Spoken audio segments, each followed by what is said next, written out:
дар меҳмонхонаи сайёҳон дар ноҳияи восеъ воқеъ дар деҳоти ба номи рӯдаки моҳи феврал дар мавзӯи ҷалби занони хонашин ба фаъолияти соҳибкории хурд дар деҳотҳои ноҳияҳои минтақаи Кӯлоб семинарҳои омӯзишӣ баргузор гардиданд. дар ноҳияи восеъ занони хонашин аз 5 ҷамоати деҳот ҷалб карда шуданд. ин занон аз деҳоти Гулистон мебошанд. тренингҳо муддати 2 рӯз ба нақша гирифта шуда аз ҷониби ҷамъияти дорои масъулияташ маҳдуди Барс Консалтинг ба роҳ монда шудааст.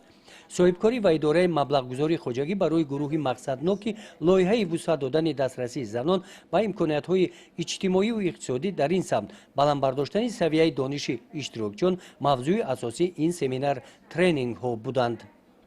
баъди анҷоми курсҳои омӯзишӣ занони хонанишин бо ҳуҷҷат ва бо сертификат таъмин гашта дар сурати лоиҳа пешниҳод кардан лоиҳаашон яъне агар дар барнома гузарад соҳиби грантҳои бебозгашт мешаванд ки ин барои бюҷаи худашон барои соҳибкории хурд занони хонанишин дар шафати роҳ ба соҳибкорӣ машғул мешаванд ва ба оилаи худ бюҷае меоранд ки дар зиндагиашон дар пешрафти соҳибкориашон рушд менамояд. дар ин семинарҳо оиди буҷаи оилавӣ, тавозуни буҷаи оилавӣ, аҳамияти банақшагирии буҷаи оилавӣ, роҳҳои ба даст овардани устуворӣ ва даромаднокии буҷаи оилавӣ, сифатҳои касбии соҳибкор, идея ҳамчун заминаи соҳибкорӣ ва бизнес идеяҳо дар асоси таҳлили бозор, таҳлили бизнес, идеяҳои иштирокчиён,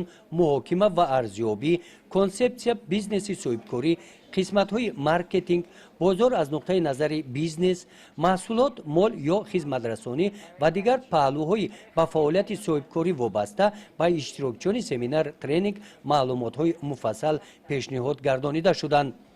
тадбири мазкур аз ҷониби лоиҳаи ҳукумати Тоҷикистон ва Бонки Осиёи рушд роҳандозӣ карда шуда, баъди ҷанббасти он иштирокчиён бо пешниҳоди лоиҳа баъди гузаштан аз комиссия барои пешбурди фаъолияти соҳибкорӣ соҳиби грантҳои бебозгашт мегарданд.